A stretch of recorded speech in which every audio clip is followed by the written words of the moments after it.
கர்நாடகாவில் உள்ள பிரசித்தி பெற்ற முருகன் கோவில் எது தெரியுமா? குக்கி சுப்பிரமணியா கோவில் தான் அது. இது பல யுகம் கண்ட கோவிலாகும்.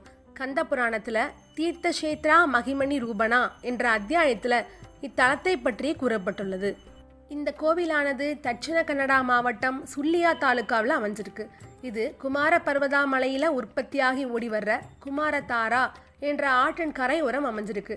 இந்த கோவிலுடைய புராண வரலாறு என்னன்னா, முருகப்பெருமான் தாரகாசுரன், சூரபத்மன் உள்ளிட்ட அசுரர்களை சம்ஹாரம் செஞ்ச பிறகு தனது சகோதரர் விநாயகர் மற்றும் பக்தர்கள் புடைசூழ இந்த குமார பர்வதாவுக்கு வந்தார்.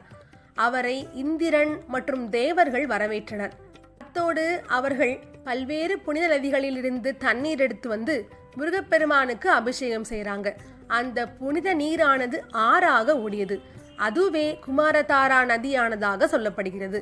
இதே போல சிவபக்தரும் நாகர்களின் தலைவருமான வாசுகி தன்னை கருடன் தாக்காமல் இருப்பதற்காக இந்த குக்கே சுப்பிரமணியர் கோவிலில் உள்ள பிலாத்வாரா என்ற குகையில தவம் இருக்கிறாங்க.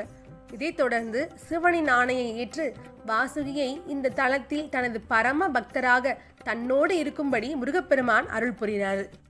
இதற்கு நன்றி கடனா வாசுகி பாம்பு தனது 5 தலைகளையும் விரித்து சுப்பிரமணியருக்கு குடையானது. இதனால் இங்கு வாசுகிக்கு பூஜை செய்தால் அது முருகப்பெருமானுக்கே பூஜை செய்ததாக நம்பப்படுகிறது. இந்த கோவிலில் வெள்ளி கவசம் இடப்பட்ட கருட கம்பம் ஒன்று உள்ளது.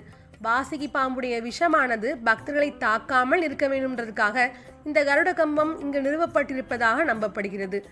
இந்த கோவிலுக்கு வர்ற பக்தர்கள் இந்த குமாரதாராவில் நீராடிய பிறகுதான் சாமி தரிசனம் செய்கிறாங்க.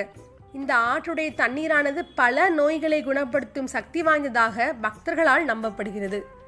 நாகங்களின் தலைவியான வாசுகிக்கு முருகன் அபயம் அளித்துள்ளதால் ராகுகேது தோஷத்தால் சிரமப்படுபவர்கள் இங்குள்ள தீர்த்தத்தில் நீராடி வழிபாடு செய்கிறார்கள்.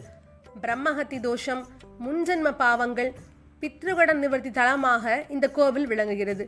வயிற்று வலி, தோல் நோய், மனநோயால் பாதிக்கப்பட்டவர்கள் இங்கு வழிபாடு செய்கின்றனர்.